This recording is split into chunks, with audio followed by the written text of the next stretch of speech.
Hello! So, welcome and welcome back sa mga nanonood ng channel ko. Hi, it's Mina, your host.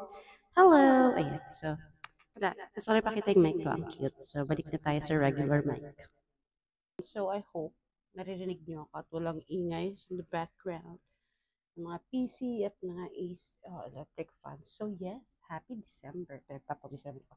So, yes, hi, happy December. Merry Christmas. Ayan siya mga ante. Uncle, Merry Christmas na. So, this is the time of giving. And, ayun, syempre, if ever may ma-receive naman kayo, be grateful kahit magkano pa. And just be grateful kasi, ano, giving talaga ngayong December. So, ayan. So, before tayo mag-start ng reading, syempre, hindi mawawala yung ating 5 keneso. But before doing that, I will be using sa ating tarot reading ngayon ang Believe in Your Own Magic na Oracle. And of course, yung Tarot of the Divine. Ngayon, may isa pa akong gagamitin, which is yung mga naka-follow sa akin sa ibang social media account ko. Alam na nila kung ano yung gagamitin kong isa. So yes, before anything else, let us do the charot. Gamitin ko lang tong mic ko. Gamitin ko lang to kahit regular, walang reverb. So, pwede lang hit ng mic. Ang ating 5 simple ways to manifest joy and kindness this December. Ayan. So, number 1. Set your December goals. Ayan, mga mamshi, mga auntie, mga uncle. So, ano ba daw yung set your December goals? Ito yung mga parang isusulat mo kung ano yung mga goals mo, ano yung mga gusto mong ma-achieve this month, either or whether it's personal growth or spending more time with your loved ones, ayan, staying consistent with your routines na parang ako, kailangan ko yon. And of course, kailangan clear yung goal mo na super clear para makapag-focus ka dyan sa goal na yan. And of course, the good thing about this as well is visualizing. So, i-visualize mo na you're already achieving these goals right now. Parang manifestation lang yan. So, you have to think that it's already happening and you're already enjoying the fruits of your labor. Ayan. Siya. Number 2, practice daily gratitude.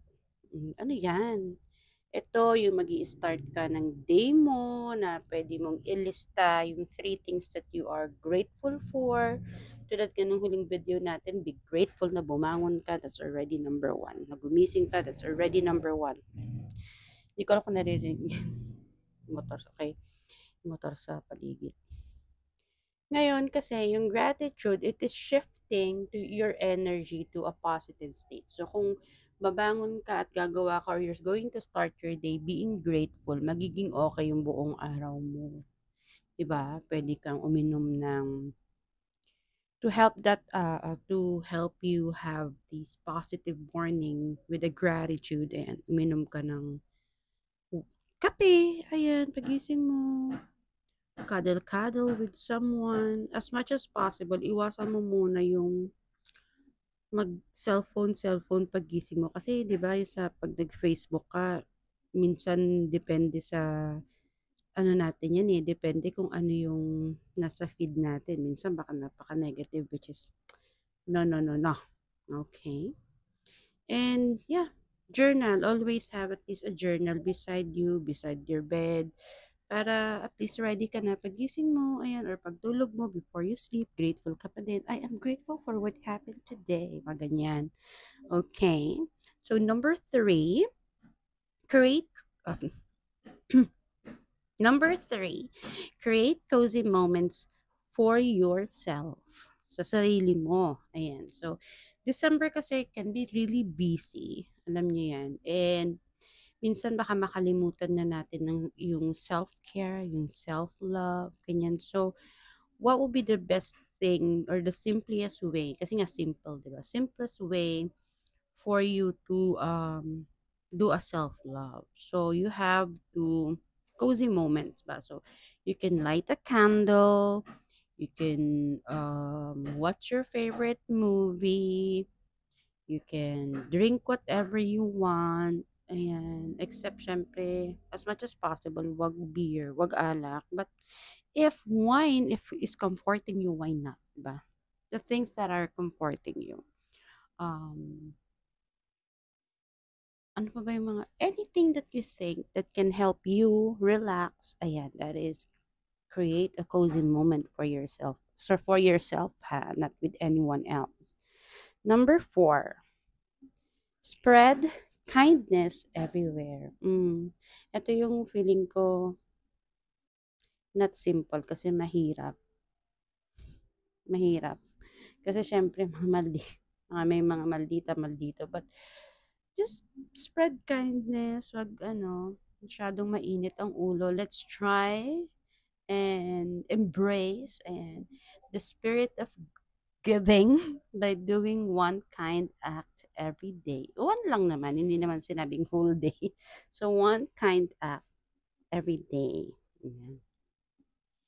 Pwedeng, sabi dito, small gesture like holding the door for someone. O, di ba? Kind na yun. Leaving a kind note. Sending a message to someone that you care about. Pwede ding message na, kamustahin mo, yung mga dapat mo kamustahin. Na nakalimutan mong replyan 5 months ago. Or, if you have anak, syempre, try kissing them every day, hugging them every day. It's already kindness. Kasi yung act of kindness, mga mamshi, mga ante, mga uncle, it actually creating a ripple effect na pag ginawa mo yon, the people that you are showing your kindness, gagawin din nila yun sa iba. So, spread kindness everywhere. Number 5, the last but not the least, plan for an amazing 2025. Ayan. Oh, eh. And so, reflect on your wins. So, reflect mo lahat yung mga wins mo this year, mga lessons mo this year. Isulat mo yung mga bagay-bagay na will help you to move forward. Ayan. And, move forward at yung mga iiwan mo ng 2024.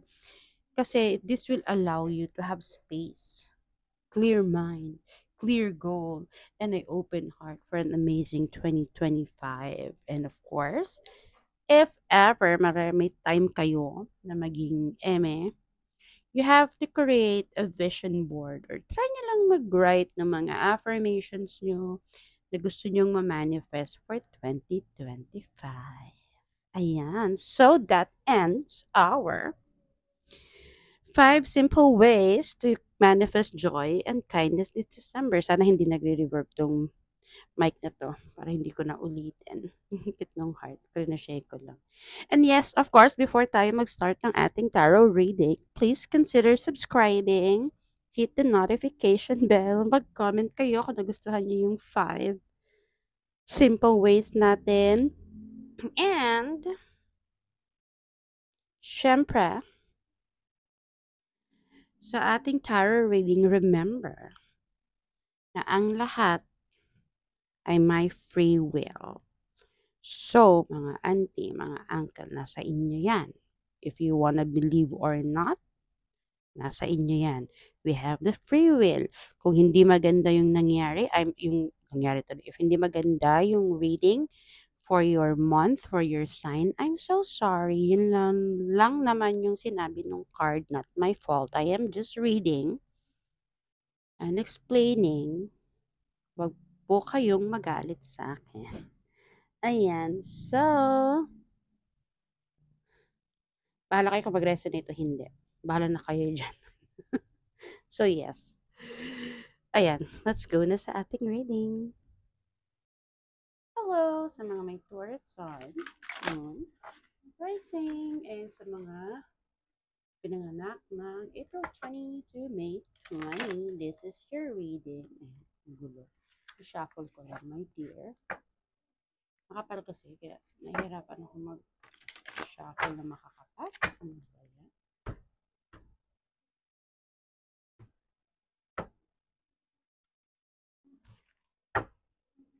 Now, let's see.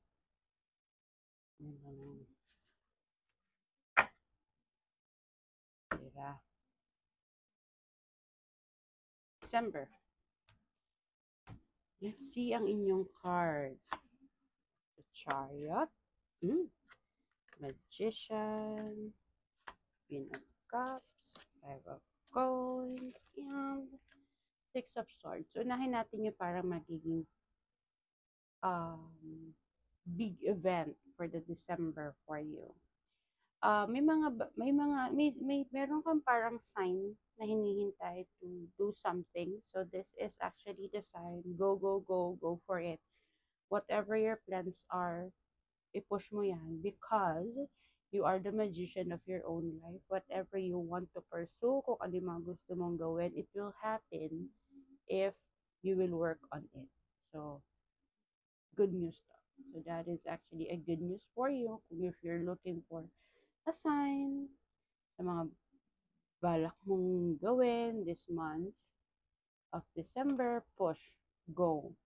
Yan. So, it's a success, sabi. Now, let's first start with the problem that you may encounter for the month of December sa mga may Taurus. I cannot see that this is a problem. It's actually just parang hindi naman siya ganung problema. Kasi it's like, umaalis ka or you're moving away sa turbulence ng buhay, umaalis ka sa hirap ng buhay, umaalis ka sa pangit na nangyayari, and you are moving forward sa solemn mo at sa calm na tubig kasi as you can see, parang may problema. And the good thing about this is the problem maybe is na-stuck ka siguro dito and what you need to do is just to go forward. And I think ito yung sinasabi ng major natin which is the Chariot na whatever you wanna do, gawin mo para makaalis ka sa turbulence o sa mga ano ba sa Tagalog yung wave? Sa basta yung malakas na problema mo, yung alon ng buhay mo ngayon na ang OA. So, for you to move forward is, umalis. Move forward is to move. Ayan, di ba? And when it comes to money, the problem here is, one of the problem that parang nakikita ko nga is pwedeng sa pera. That's the reason why may gusto kang start. Pwedeng gusto mo siyang start, kaya lang you don't have the capacity, wala ka pang pera ngayon, or gusto mong mag-start kasi nga you need money, di ba mga ganyan. So it involves money. So ang sabi lang sa'yo dito is sabi nga ni magician ka ng sarili mong buhay kung may gusto, may paraan. Kung ayaw, madaming dahilan. So, it's up to you kung ano ang mga bagay-bagay na gagawin mo para umunlad. Ayan, sa Taurus natin. So, para lang siyang para siyang common sense na meron ka naman nun. It's just that you don't know how to start, how to live, how to move on. Or parang you're just waiting for a sign, and yes, this is the sign that you are waiting for.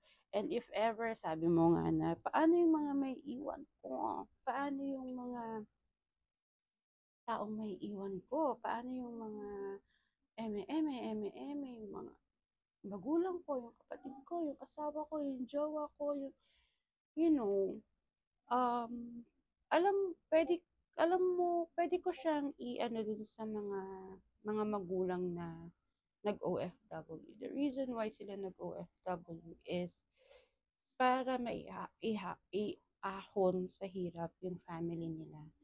At the same time, it sucks, yes, masakit sa puso, naiiwan mo yung mga yan. But the thing is, you're leaving them kasi nga, you love them and you want them to have yung mga pera, financial, na pwedeng gawin nyo na mabibigay mo sa family mo. So that alone is already enough, ante, uncle, to show that you love them. Kasi sa panahon ngayon, wala nang mabubuhay sa pag-ibig na. Sa panahon ngayon, kailangan nating kailangan natin ng pera para mabuhay. Ang mahal-mahal mabuhay ngayon. Kung pag-ibig lang yan, naku, nga na tayong lahat. Gutom na tayong lahat. Walang nabubuhay sa pag-ibig lamang, mami, auntie, uncle. Kasi nga, pagkain pa lang mahal-mahal na.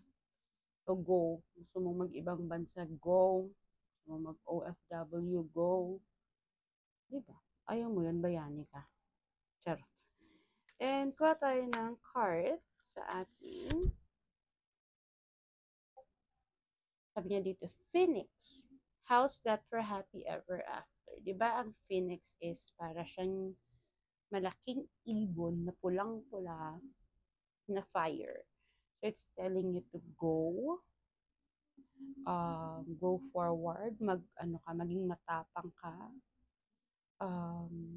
Kasi it's still, ayan, naputol.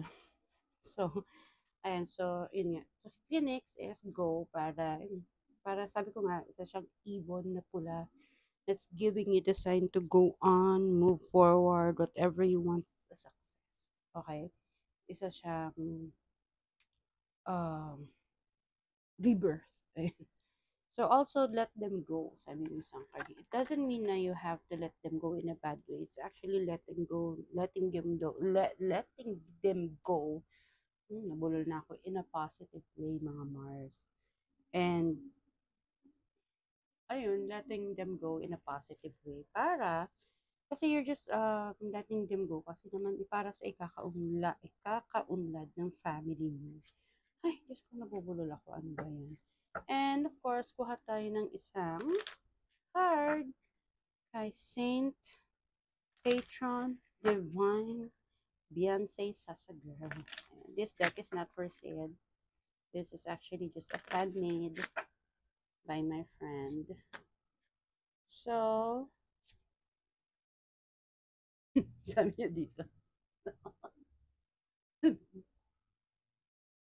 Timang kate. O, di ba? Si, parang just telling you, sabi ni Madam Sasa. Ang dali-dali na,